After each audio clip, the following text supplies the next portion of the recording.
Bora falar agora sobre um atacante que passou uma série de jogos treino e amistosos pela base do São Paulo, deixou excelente impressão e que o tricolor tenta manter. A informação do UOL dá conta de que Mataios Tsitsikas, esse é um grego de 18 anos de idade que pertence ao Stuttgart, pode ficar no São Paulo, pelo menos essa é a ideia. E aí a gente precisa voltar um pouquinho para que você entenda essa história.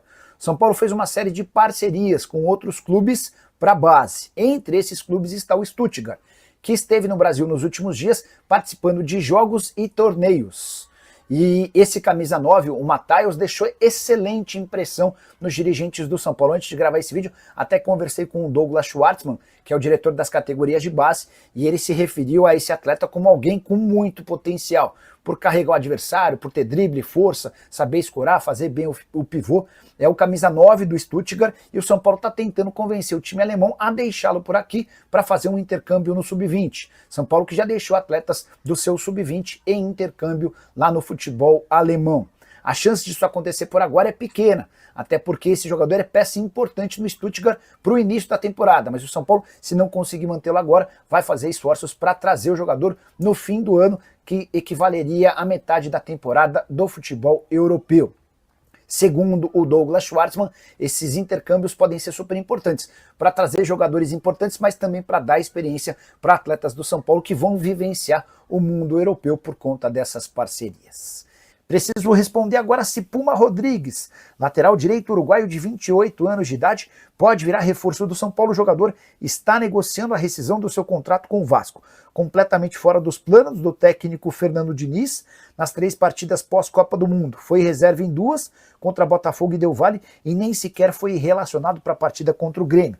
Tem contrato até dezembro, precisa jogar para voltar a ser convocado para a seleção uruguaia. Até por isso, o Vasco e o Puma tentam chegar a um acordo. O nome do atleta foi oferecido ao São Paulo, até porque o tricolor busca um lateral direito. A informação que eu obtive é de que o São Paulo não se animou com a ideia, mesmo lembrando que o Puma tem apenas 5 partidas no Campeonato Brasileiro, o que permite a ele se mudar para outro clube da Série A. Só para completar, a situação do Puma é tão ruim no Vasco que o Paulinho, que estava sendo negociado por empréstimo com Volta Redonda, o negócio foi cancelado. Saideira sobre o São Paulo, importante lembrar você e também os dirigentes do tricolor, que o São Paulo hoje já conta com 9 estrangeiros. O limite é justamente de 9 por partida, embora um só volte em 2026. Eu me refiro a Jonathan Calleri. Bora falar agora sobre Gustavo Scarpa, que foi aquele que mais queimou o seu filme com toda a confusão vivida no Atlético nas últimas horas. Quero acrescentar também que o Scarpa foi acompanhado bem de perto pelo São Paulo. Posso assegurar que no tricolor Scarpa seria visto como uma grande contratação. Pois bem, primeiro quero falar sobre a situação do Scarpa no Galo. Ele é apontado por dirigentes e também por homens do departamento do futebol como o grande articulador de toda essa rebelião, que quase culminou numa debandada de jogadores do Atlético. Desde a semana passada, quando eu informei sobre 2 reuniões entre jogadores e dirigentes, era o Scarpa o mais revoltado com a falta de pagamento e de cumprimento das promessas que haviam sido feitas pelo Atlético. O Scarpa levou o caso para uma notificação extrajudicial, embora não tenha tido a mesma coragem do Rony de procurar a justiça. Diante desse cenário, tenho certeza que ninguém no Galo vai admitir, mas o Scarpa perdeu, queimou o filme com dirigentes. Ouvi até que um dos acionistas cogitou a possibilidade de pedir a negociação do Scarpa para que ele saísse do grupo e não fizesse mais parte do elenco. A tendência é que exista uma composição, especialmente a partir da quitação de todas as dívidas que estão pendentes. O pagamento deve começar a ser feito a partir dessa quarta-feira. Onde é que o São Paulo entra nessa história? Em meio a todo o noticiário de ações e notificações, São Paulo foi avisado de que o Scarpa estava cogitando deixar o Atlético. E o Scarpa é muito bem avaliado pelo pessoal da comissão técnica e também pela diretoria. A única chance de o São Paulo levar essa história adiante é se o Scarpa conseguisse a rescisão do contrato via justiça, até porque ele já fez 14 partidas no atual Campeonato Brasileiro e somente via justiça que ele poderia estar autorizado para jogar em outro clube nacional, mesmo tendo ultrapassado o limite de 7 jogos no campeonato. No fim das contas, com a promessa do pagamento das dívidas, a tendência é que o Scarpa continue por lá e abra mão dessa ação na justiça, o que inviabiliza qualquer possibilidade de transferência pro tricolor. Só mais uma. Gustavo Scarpa e Lianco, ao que parece, andaram se desentendendo nas redes sociais. Lianco chegou a fazer uma postagem falando o seguinte: família? Interrogação, jamais. Uma vez galo, 3 pontinhos. O Scarpa, a partir dessa postagem, escreveu o seguinte: incrível como tem os aparecidos nesse meio. Aqui a gente é de verdade, ídolo. Sem fazer média, sem puxar saco de ninguém e sem pagar simpatia. O Scarpa deixou essa postagem por 2 minutos e depois a retirou, já sabendo que ela seria alvo de muitos prints e ficaria eternizada.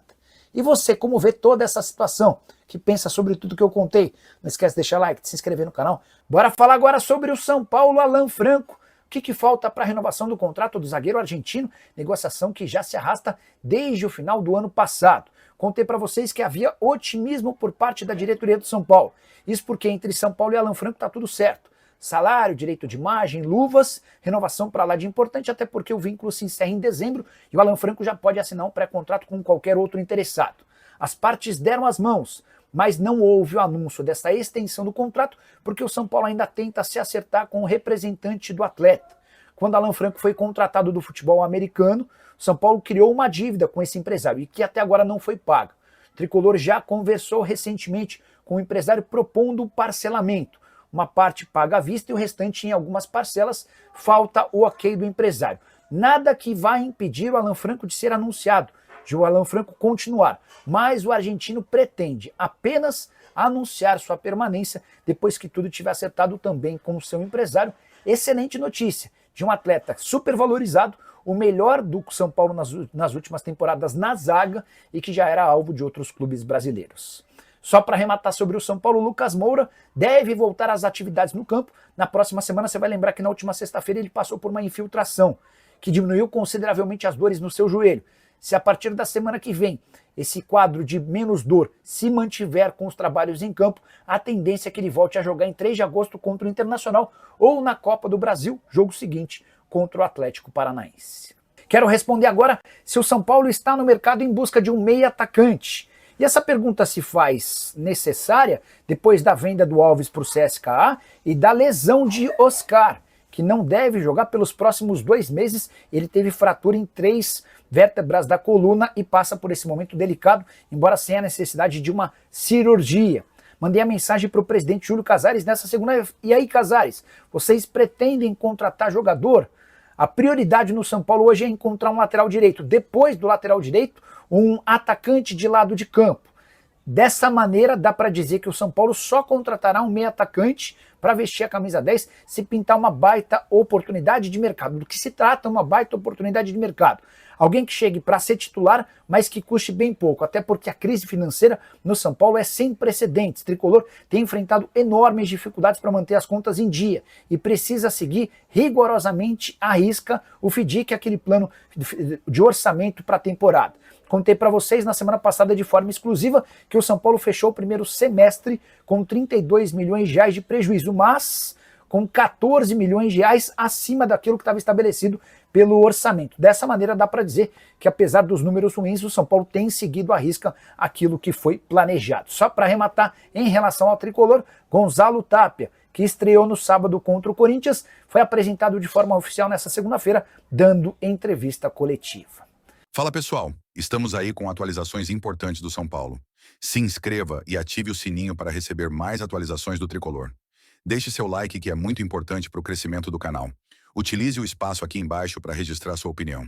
Ficamos por aqui com mais esse giro de notícias. Um abraço e até o próximo vídeo.